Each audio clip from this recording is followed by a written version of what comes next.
Nesse momento vamos estudar a genealogia de Jesus no Evangelho de Mateus, capítulo 1.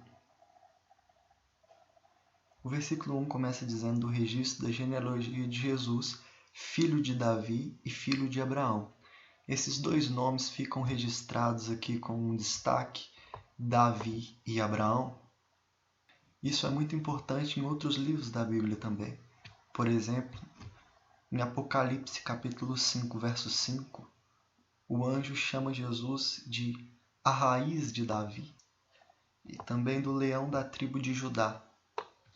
Se você continuar a leitura, o próximo citado depois de Abraão vai ser Isaac, Isaac gerando Jacó, Jacó gerando Judá. E você vê que o nome de Judá, entre todos os filhos de Jacó, vem com um destaque. E o próprio texto informa que o Senhor Jesus é o leão da tribo de Judá. E voltando a Gênesis 49, existe um registro interessante, uma profecia de Jacó quando ele estava no seu leito de morte, dizendo que Judá era um leão novo. E a parte mais interessante é o versículo 10, que diz que o cetro não se apartará de Judá, nem o bastão de comando de seus descendentes, até que venha aquele a quem ele pertence, e a ele as nações obedecerão. Ou seja, o fato de Jesus ser o leão da tribo de Judá revela Cristo no Antigo Testamento e como a Bíblia desde sempre aponta para o Messias. Seguindo, Judá gerou a Perez e Zerá, cuja mãe foi Tamar. Perez gerou a Esrom, Esrom a Arão. Arão gerou a Aminadab, Aminadab a Nasson, Nasson a Salmão. Salmão gerou a Boaz, cuja mãe foi Raabe. Se você se lembra de Raabe, Raabe foi a prostituta da cidade de Jericó, que ela abrigou os espias. Mesmo sendo uma prostituta, por confiar que Deus ia entregar a cidade de Jericó nas mãos dos israelitas, ela foi considerada uma heroína da fé por ter acolhido os espiões em Hebreus capítulo 11, verso 31. Entenda a mãe não como Maria, mas como tataravó de Jesus.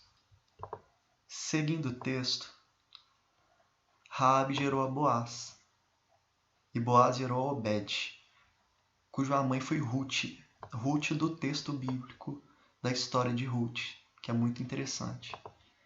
E esse Obed gerou a Jessé. Jessé era o pai de Davi.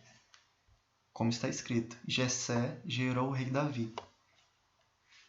E como já foi dito em Apocalipse 5, a Bíblia chama Jesus de a raiz de Davi, o filho de Davi, quando o cego pediu que ele tivesse misericórdia dele. E Davi gerou a Salomão, cuja mãe tinha sido mulher de Urias. Deus gerou o próximo rei e o pai do Senhor Jesus de Batseba, mostrando que o perdão de Deus, assim como em Raabe, pode purificar uma pessoa. Salomão gerou a Roboão e Roboão a Abias. Abias a Asa. Asa a Josafá, Josafá a Jorão, Jorão Uzias. Uzias, Jotão, Jotão a Acasa Ezequias, Manassés, Amon, Josias. Josias, Jeconia e seus irmãos no tempo do exílio da Babilônia. Até esse momento, o reino de Israel, os seus reis e o seu povo traíam Deus adorando outros deuses. Isso resultou no exílio da Babilônia. O povo de Deus, Israel, foi levado a outro país por sua rebeldia. Mas Deus teve ainda misericórdia do povo de Israel e depois desse exílio, ele levantou Zorobabel. E Zorobabel com Esdras, no livro de Esdras, junto com o profeta Ageu e Zacarias, Zorobabel, filho de Selatiel, e Jesua, filho de Zodadac, começaram a edificar a casa de Deus. Ou seja, esse Zorobabel foi usado junto com outros homens de Deus para reerguer o templo, que há a promessa no livro do profeta Ageu, que a glória da última casa será maior que a primeira. Zorobabel, Abiúde, Abiúde Eliaquim, Eliaquim Azor, Azor Sadoc, Sadoc Aquim, Aquim Eliúde, Eliúde Eleazar, Eleazar Matã, Matã Jacó, Jacó José, marido de Maria. Ou seja, pela parte de José, Jesus foi filho de Davi, filho de Salomão, da qual nasceu Jesus, que é chamado Cristo. Assim, ao todo houve 14 gerações, de Abraão a Davi, 14 de Davi até o exílio na Babilônia e 14 do exílio até o Cristo. Esse versículo é cheio de significado. Essas 14 gerações de Abraão até Davi marcam o período de governo de Israel por meio dos patriarcas e dos juízes. De Davi até o exílio marca o período que o governo de Israel foi dado por meio dos reis, começando de Saul, Davi até o tempo do exílio. E essas 14 gerações do exílio até a Cristo marcam o período de governo que os gentios governavam sobre o povo de Deus, até que finalmente chegou Cristo, o reino eterno que nunca vai ter fim, que esse é o governo definitivo sobre Israel e sobre o mundo. Essa foi a primeira parte do capítulo 1 de Mateus. Mateus introduz o nascimento de Jesus com o versículo 18. Foi assim o nascimento de Jesus Cristo. Maria, sua mãe, estava prometida em casamento a José, mas antes que se unisse, achou-se grávida pelo Espírito Santo. Esse fato de ela estar grávida antes de se unir com seu marido poderia trazer para ela as consequências graves.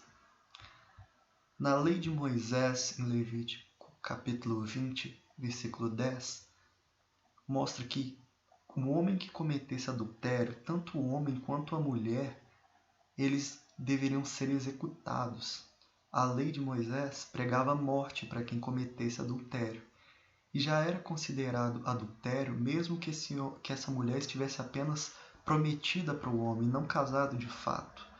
O noivado na época de Jesus, na época de José, era um pouco diferente do que a gente vê hoje. Já era considerado um compromisso. Por exemplo, no capítulo 22 de Deuteronômio, se um homem casasse com uma mulher e depois acusasse ela de não ser mais virgem antes de ter casado com ele, havia toda uma cerimônia para descobrir diante do Senhor se essa mulher era virgem ou não.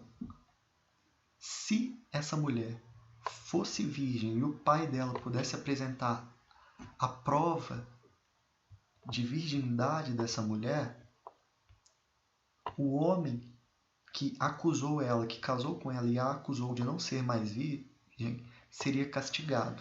Ele pagaria 100 peças de prata que seriam dadas ao pai da moça, porque ele prejudicou a reputação dela. Mas se fosse ao contrário e a mulher não conseguisse apresentar provas da sua virgindade, ela seria apedrejada até a morte. Ou seja, havia consequências graves à gravidez de Maria. Mas José era um homem justo e ele não queria que essas consequências caíssem sobre Maria. Ele pretendia anular o casamento secretamente.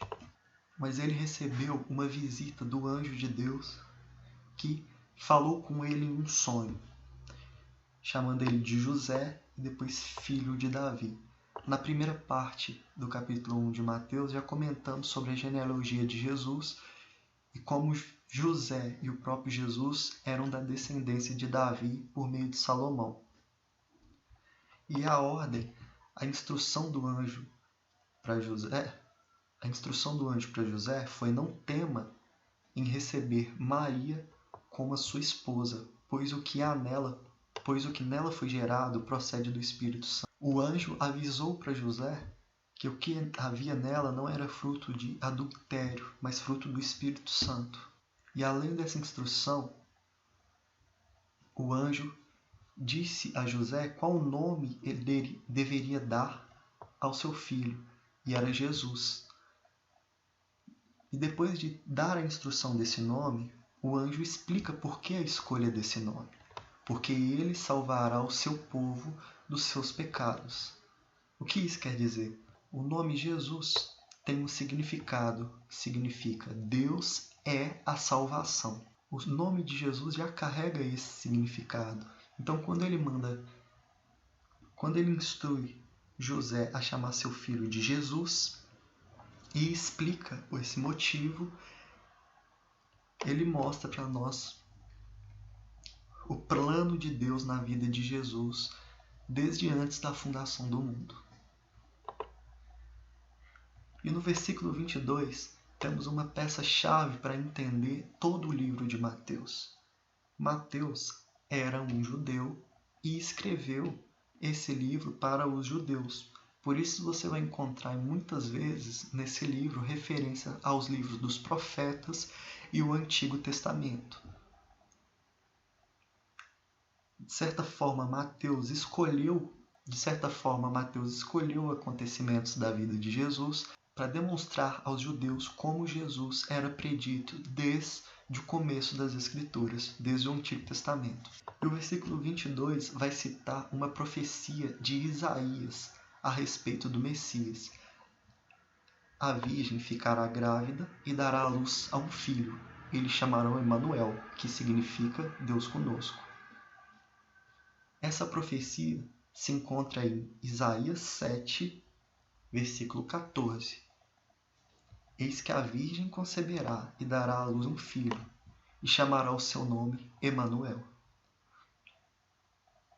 O próprio Deus esteve conosco na pessoa de Jesus, e por isso o nome Emanuel.